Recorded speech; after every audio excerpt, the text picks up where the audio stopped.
This is the growth strategist, Ambler, with your growth strategy tip of the week. Now today I'm focusing on service firms, and I'm going to make the observation that banks are reluctant to finance the growth of service firms. Now you know that.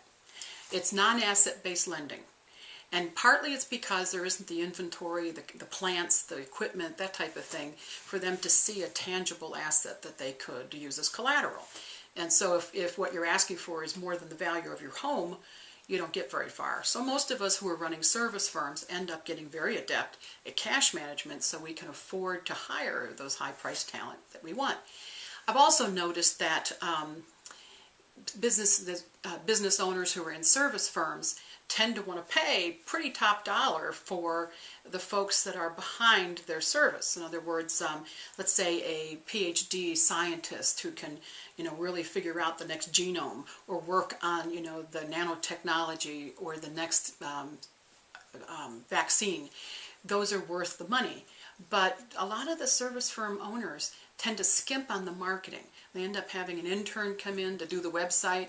They'll have a college graduate who doesn't have much work experience or knowledge of the industry doing their social media, and I understand implementing it, but doing the strategy. So I guess there isn't as much appreciation of some other fields.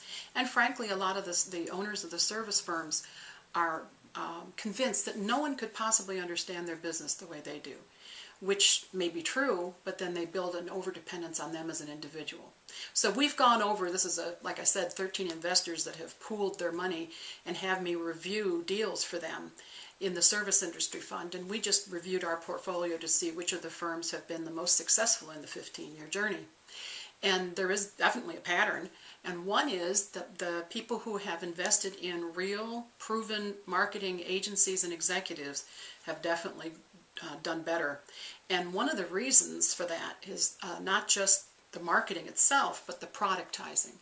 Those people have been able to take the process, the procedure, the methodology, and package it, merchandise it, so that it can be replicated, measured, described more easily, and less dependent on a few key individuals. When you can think about licensing or think about franchising, think about selling it without the dependence on a few people. Now you're talking about scalability. So, my lesson here for people who own service firms: what's your view of marketing? A bottomless pit that money goes into, like a boat? Or is it a science and an art that you need to appreciate and invest in so you can reduce dependence on a few key individuals, productize your process, and achieve true scale? This is the growth strategist, Ambler, with your growth strategy tip of the week.